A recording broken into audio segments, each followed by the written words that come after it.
Joining us now on the line from Stanford, California, Dr. Anupama Rao. She is the author of The Caste Question, Associate Professor of History at Columbia University and a current fellow at the Center for Advanced Study of Behavioral Sciences at Stanford, which is where we found her tonight. Dr. Rao, it's good of you to come on TVO tonight. How are you? Well, very well. Thanks for having me on. Not at all. Our pleasure. I just want to start with a very simple question. What motivated you to write this book? Well, the book came out of a set of personal journeys, trying to think about the long-standing effects of caste and also the ways in which caste has transformed and become a very salient and important form of political identity in India today. The second was to think about a long-term history of how caste actually changed across the last 100 years.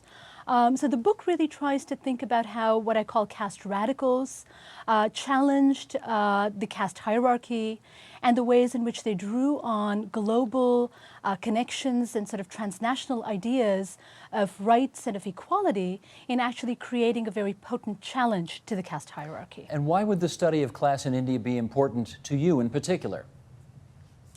Well, I'm somebody who came to the United States at the age of 10 and grew up in inner city Chicago.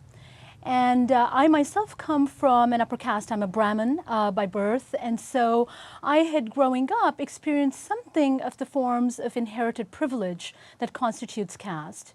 But I found myself in inner city Chicago, as I said, dealing with questions of racism, being exposed to African American literature, and attending a school that was largely African American. And so for me, the interest in caste, I think, actually grew out of my interest and experiences with race and racial difference in the United States and in the Midwest in particular. Well, this is what's so interesting about your book, is that one might have expected it to have been written by somebody who was at the bottom of the totem pole, if I can put it that way, as opposed to at the top of the totem pole, and yet here it is. You're from the Brahmin class, and yet you've written this thing. What kind of reaction you had to it? Well, so far, I think people have been very drawn to the kinds of arguments that I'm making, because what I really did in this book was to place the challenge that caste radicals posed to the caste hierarchy in a much broader global frame.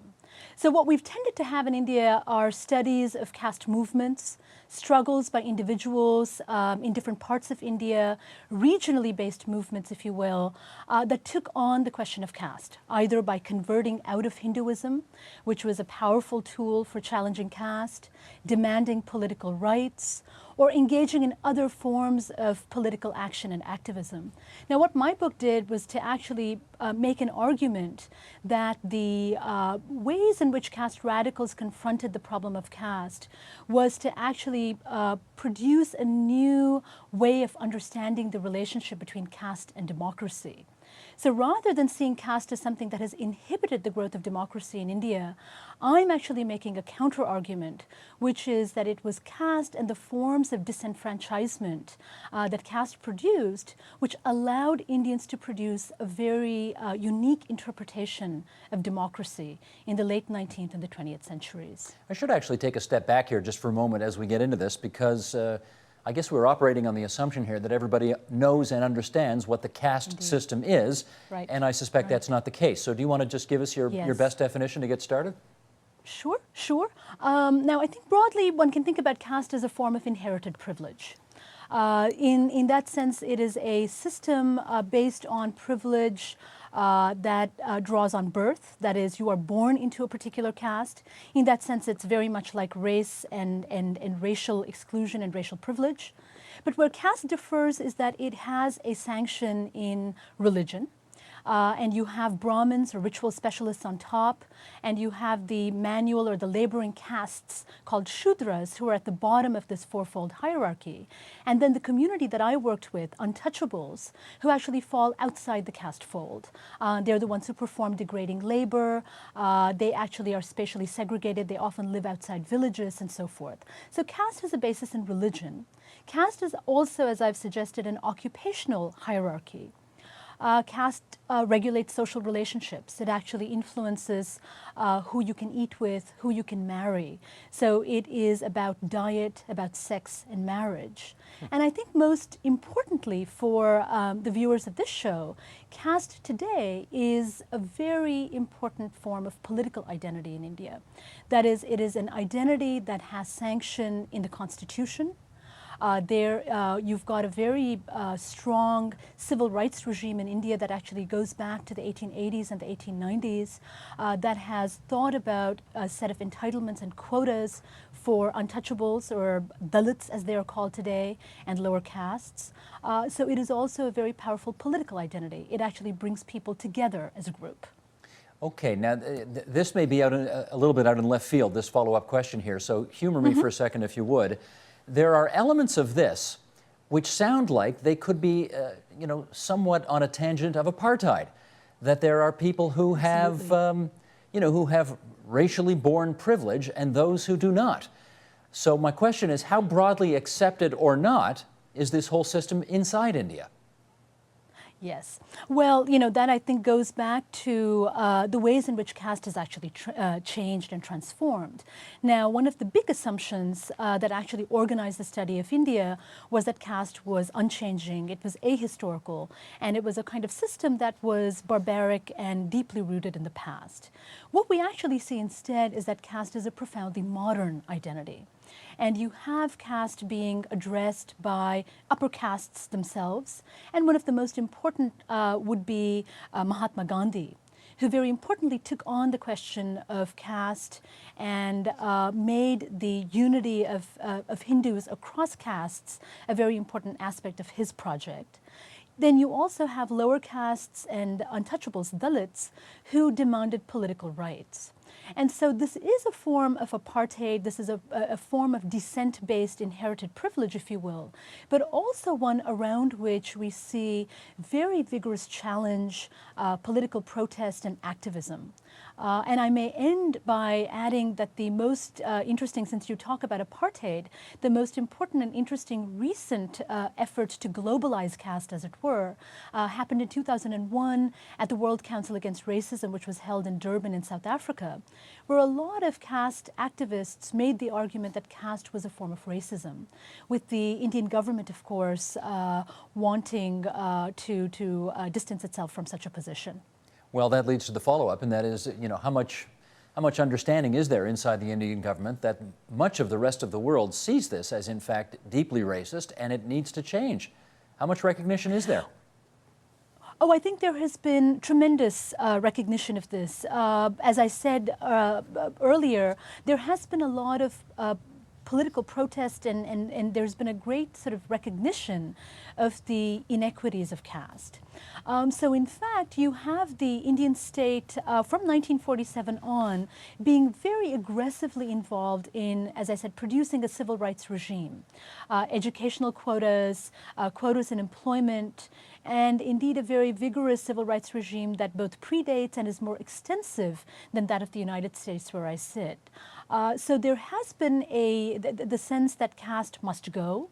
In 1950, the Indian Constitution abolished untouchability and made the practice of untouchability a crime.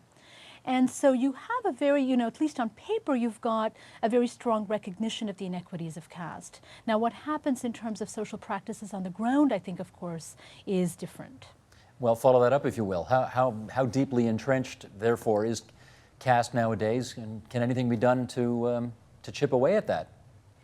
Yeah, I think caste today presents us with a great paradox. And let me outline just a few of these things. We talk about caste as being traditional. We talk about it as something that is deeply inegalitarian. But today, the most populous state in India, the state of Uttar Pradesh in the north, is run by a Dalit woman chief minister, Mayawati, who comes from the downtrodden castes. She has been at the forefront of a movement that has been predicated on a platform of seeking rights and social recognition for the downtrodden castes. You've also got a very active, as I said, civil rights regime and a lot of challenge around caste. On the other hand, we continue to see social practices such as rising caste violence.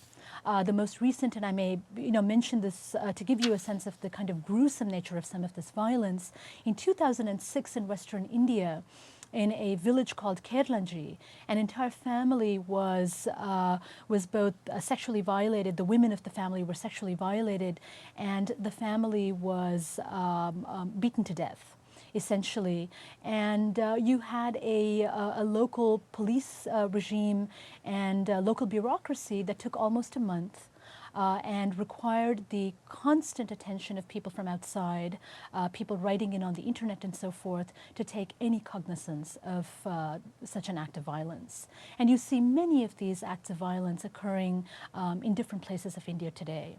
And so I think what you're seeing is that as lower castes and untouchables have become politically active and aware of their rights, there are new practices of violence against their attempt at upward mobility.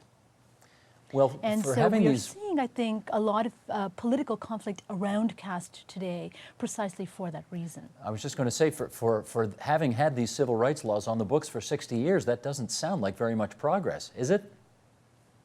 Well, I think what you will find, and indeed this is one of the arguments that I've made in my book, is that caste is essential to the process of democracy in India.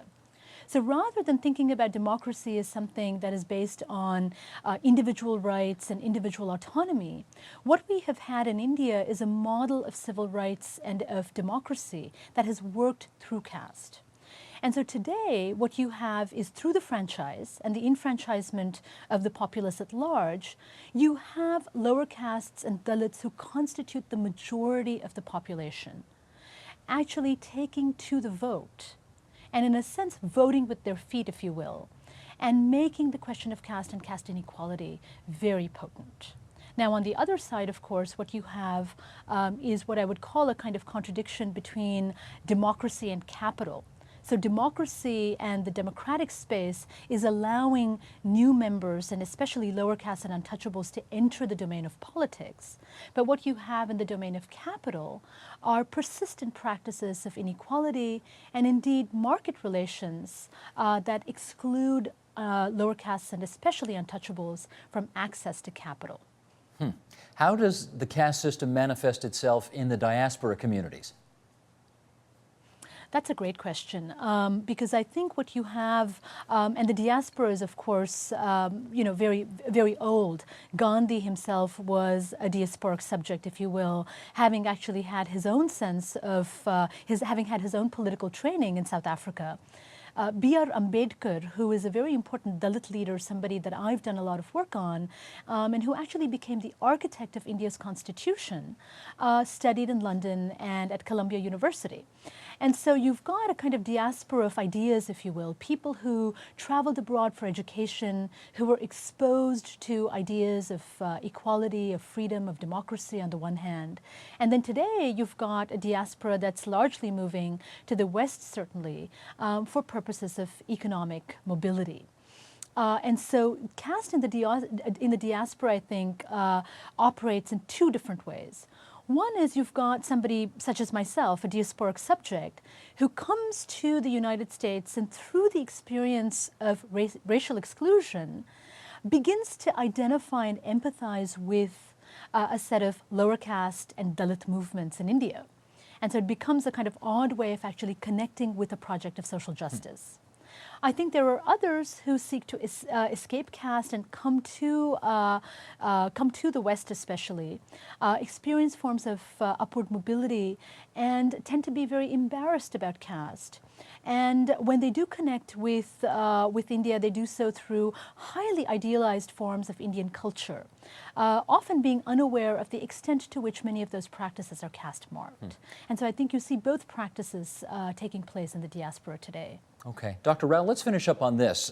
While India is booming, and we hear all sorts of stories about how things are improving, I wonder whether you would venture to estimate how much of a cost there is to India in terms of economics, in terms of politics, in terms of its own spirituality, to keep this system alive. Sure. So this is the cost question, and you know, what are the costs of caste? I think the costs of caste have to be seen in a very broad way. You have the economist Amartya Sen, who talks about, you know, moving away from a simple cost-benefit ratio for thinking about, you know, how we understand social costs. That is, we've got to think about things such as human capability and human capacity. And it seems to me that the cost of caste in that sense is that you have got a talented group, a majority in India, actually, as I said, because the lower castes and Dalits constitute the majority of the population today. So you've got a majority that is suffering economic exclusion, practices of social and political exclusion, and so you have actually got a practice of dehumanization, if you will, that is allowed by perpetrating caste privilege. You also have, it seems to me, you spoke about the spiritual and the psychic effects of caste.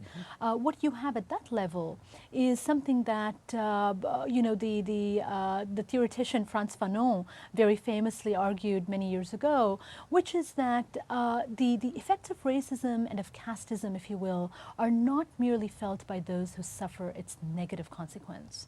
It's also felt by those of us who cannot embrace human plenitude and human fullness. And so in a sense, caste detracts from all of us. It renders all of us just that much less human, it seems to me. Dr. Rao, it's awfully good of you to join us on the line from Stanford, California tonight. Thanks so much. Thank you. It was a pleasure to be on the air with you.